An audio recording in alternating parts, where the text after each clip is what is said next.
jàppale ma tamit ñu def réponse fast track voilà Papis wax na ko dañuy fast track ma tënk donc Bouba effectivement interpellation am dafa am solo contrat bi bu ñu ko jàngatee lan mooy ci njëriñu Sénégal est-ce que dañ ñu nax wala naxuñu très rapidement mu mën enchaîner deuxième bi day gaaw de fast track. waaw mais xam nga gaaw tamit da ngay may tamit ma wax li nga xam ne bu def ko wax mu am solo trop nañ leen ko wax simplement. exactement. bu ñuy wax waxu pétrole il faut ñu génne ci li may wooyee considération partisane maanaam bu ñu seet fu ñu far il faut ñu génne ci passion sociétale bu ñu ci dugal ay anecdotes yoo xam ne day neexal mbir mi ba nga xam ne duñu day mel ni film loolu bëgg ñu koy wax simplement mais ñuy expliquer c'est-à-dire di wax ci yoo xam ne loolu la ñu maîtriser ngeen baal ma nag li mu maîtriser wu ma bañ ko wax. oui nangul nañ la ko. dama am wërsëg boo xam ne ma ci sant yàlla ba ñu commencé wax pétrole ba léegi keroog maa ngi koy wax directeur Petrosen bi ma dajal ma ne ko fi ñu koy waxee yëpp fekkee naa ko ba mu des sa biir bureau maanaam yi xew ci bureau yi fekkee ma ko mais li ma ci jàng li ma ci liggéey li ma ci fekkee li ma ci gis li ma ci wax li ma ci recherche mën naa ko wax nit ñi comprendre ko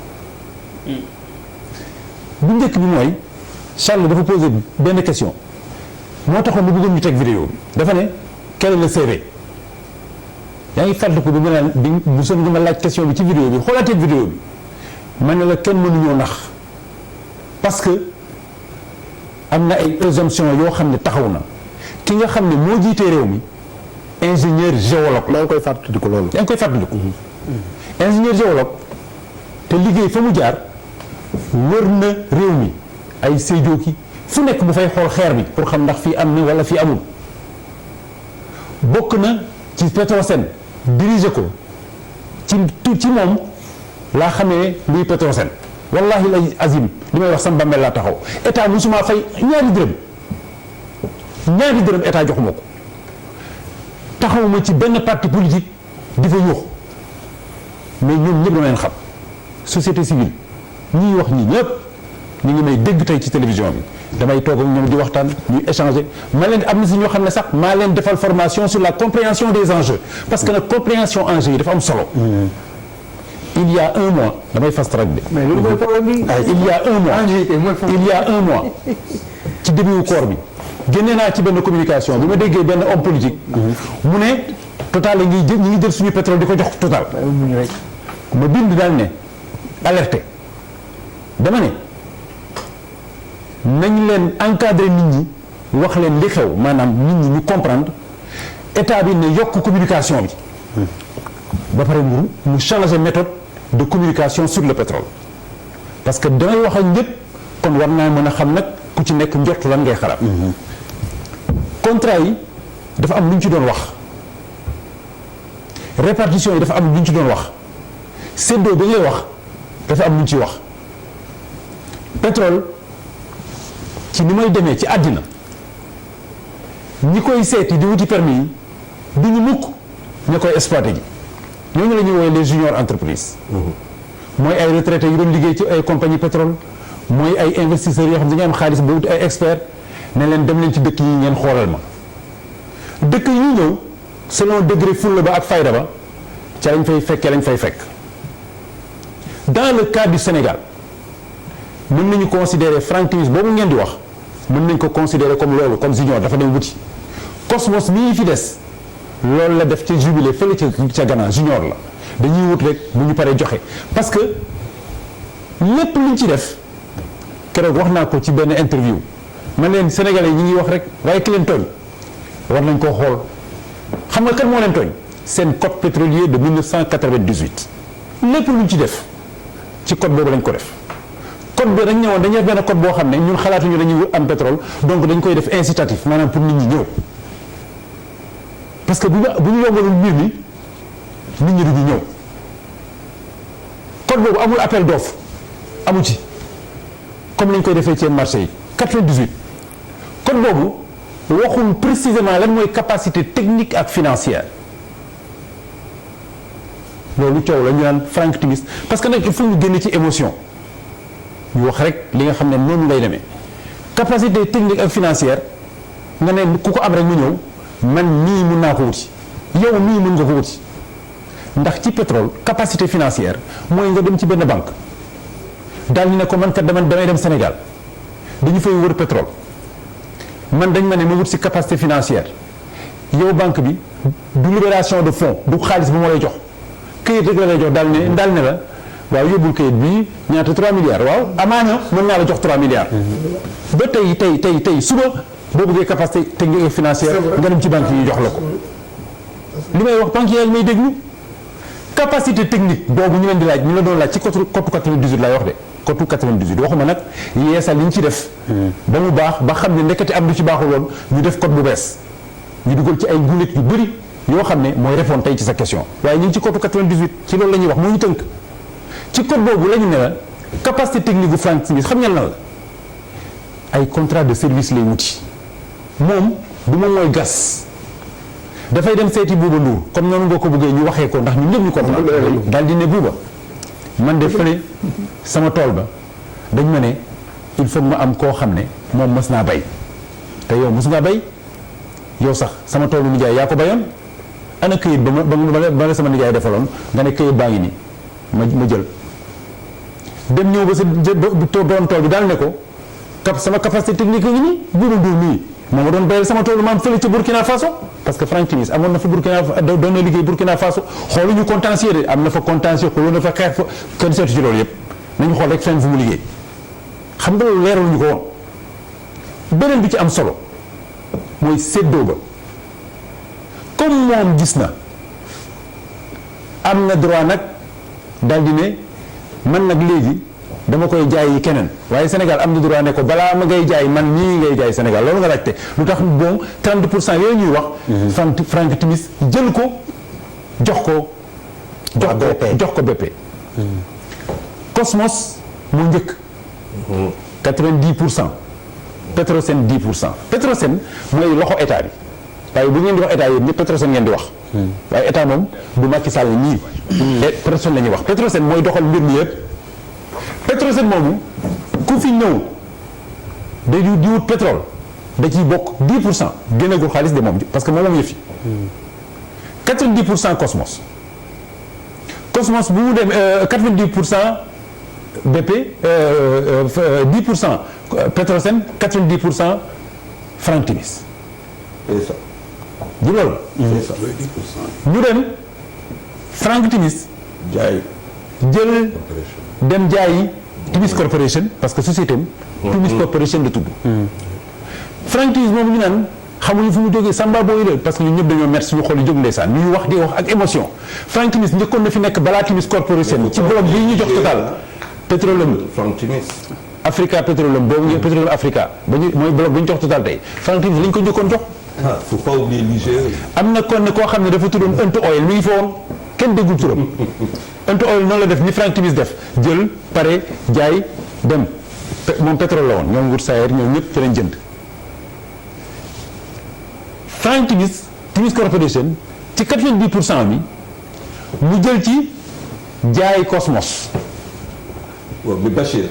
Cosmos s'il te plaît, Bachir, non, il y a quand même un historique à Franck Timis il faut restituer Abdoulaye Wade moo fi newoon. Karim Wade. Non, il faut que tam ñu restituer. Non, parce que c'est fini. Parce que c'est fini. Parce que l'émission est finie. non Charles jeexul de. bul jeexal émission. non c'est vrai que li muy expliqué non quand même il faut aussi. fast track.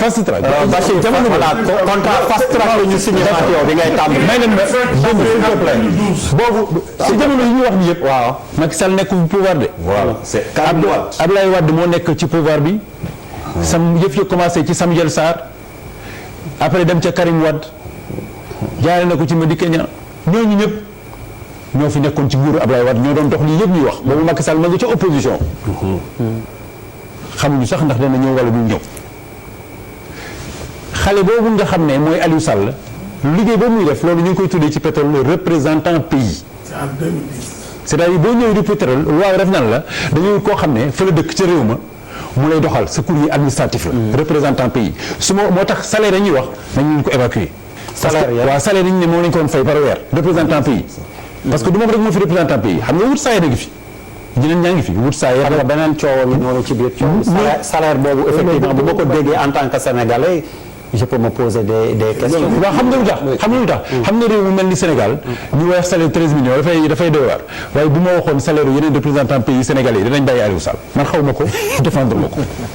am na fi yeneen représentant pays ay sénégalais ñu ngi ba dégg wut saa am na représentant pays ñeneen ñi ñëpp am nañu fi représentant pays ñooñu dañ leen di fay salaire te li ma wax keroog waa ji di ree ma ne ko man mi liggéey ci pétrole xam naa ni kooku ñuy fay 13 millions nan ko représentant pays ci benn dëkk boo xam ne les espoirs sont pétrole bi la mu ñuy indil 13 millions ñu la koy fay c'est que yow xamoo woon liggéeyoon ci pétrole soxlawul expérience représentant pays soxlawul expérience. waaw mais très rapidement li may wax. alors ci séddoo ba. waaw ci séddoo bu nekk ci séddoo lan mooy ci njëriñu ci séddoo li ci njëriñu Sénégal. mooy ci njëkk bi mooy li ci njëriñu Sénégal mooy Sénégal mi amoon 10 pour cent 30 pour cent yi ci des Franck Timis jëlaat ko jaay ko BP. ñu ne lu tax Sénégal jëlul 30 pour cent yooyu Sénégal bu jëlee 30 pour cent yooyu fekk 10 pour cent yi ma amoon ñaata lay am. 40 pour cent 40 pour cent wu projet bi première phase bi 5 milliards de dollars la est-ce que Sénégal am na ko. première remarque. ñu jàll première remarque damay wax rek mbir mi nu muy demee ku ci nekk nag après nga def sa interpellation nga xam nga question laa posé dama ne loolu 40 pour cent lay am ci projet bi ñu bëri ñu naan projet bi 45 ans la 50 ans la dañuy jaawale projet bi ak concession ba. projet bi 25 ans la 30 ans. concession ba moo egg foofu. moo àgg fan. concession bi ñu la jox concession. moo yegg moom la ñuy wax noonu naan pendant 40 ans du 40 ans. 25 ans 25 ans la. mooy projet ba. waaw. beneen bi bu jara leeral parce que am na ay leeral yoo xam ne mooy question yi nga wax contrat yi man dama gëm sama réew.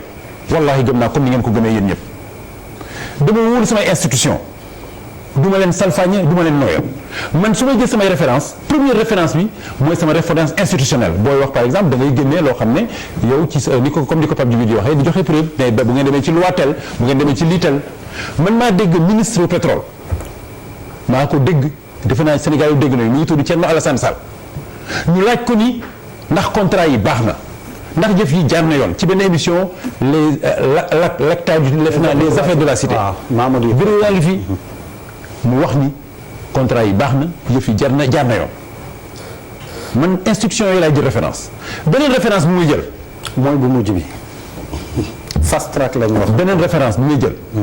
mooy multinationales yi wax naa ko Charles Faye sama xarit la ñu taxaw waxtaan ma ne ko Charles mbaa nit ñi comprendre nañu enjeu yi parce que loolu dafa am solo gis nga multinationales yi dafa am benn mot bu ma ci déggul rek ma ne nañ leen wax nañ leen defaat yenn émission ñu expliquer ko simplement nit ñi comprendre ko am na lu ñuy wooyee due diligence. maanaam balaa BP di jël responsabilité wu ne maa ngi dem Sénégal maa demoon ba Londres ba Rome daaw yaa ngi koy fàttaliku. Association internationale des avocats UBI kii avocat la c'est le plus grand réseau d'avocats du monde 80 000 personnes man la ñu woowoon laaj ma def conférence sur le pétrole et le gaz en Afrique le cas du Sénégal en quoi li ma laaj ñaar la due diligence bi maanaam ñoom ba ñuy def enquête ya pour wax they give the go pour wax anglais yi ne leen mën ngeen cee dem Sénégal lan la ñu laajte dañoo seeta li ngeen xamul moo wax leen ko tey ngeen dégg ko te dinaa leen ko indil ngeen teg ko teel ko nit ñi. nga daanelee foofu. dañuy teg ay vidéo yu jàkkaarloo di déglu nit ñi ñuy wax ñu naan kii mooy kan ñu ne kii Bouba Ndour la benn chroniqueur la lu muy liggéey télévision bi mu nekk télévision bu rëy la ah kon émission bi dañ ko fay seetaan waaw lii mooy seen démocratie foofu dañuy bàyyi nit ñi di wax ñu ne 1 point la wala 0 point la 1 point la kon nañ ci dem ñu daal di mais ñan ñoo fa dugg ci pétrole bi ñu ne Aliou Sall mooy kan du ñu wax frère Macky Sall parce que nekkul président dañu naan da nga doon liggéey ci benn ambassade après mu bàyyi fa waa ji jël na ko def na ko représentant pays ñu commencé nag naan kon mën na cee dem ñu xool dëkk ba xool question yi bu ñu paree nag ba joxe due diligence bi ci la BP di jël responsabilité wu daal ne maa ngi dem dugg ci engagement yi bu leen neexee ñu defaat beneen émission boo xam ne dañ ciy expliquer nit ñi les choses simplement surtout nag que man dama yaakaaroon ni foofu lay daanalee der wallaahi fa lay daanalee dama yaakaaroon ni man Sénégal fi ñu toll man dama defe ne woon ci fii ñu toll dañuy waxtaanee contenu local mooy lan la ciy Sénégalais bi di am te loolu am na loi bu ko tënk. alors merci dinañ yow foog ñu wutal la émission spéciale. Charles je suis désolé mayal maître Seye mu wax après je reviens à toi Charles je suis désolé mayal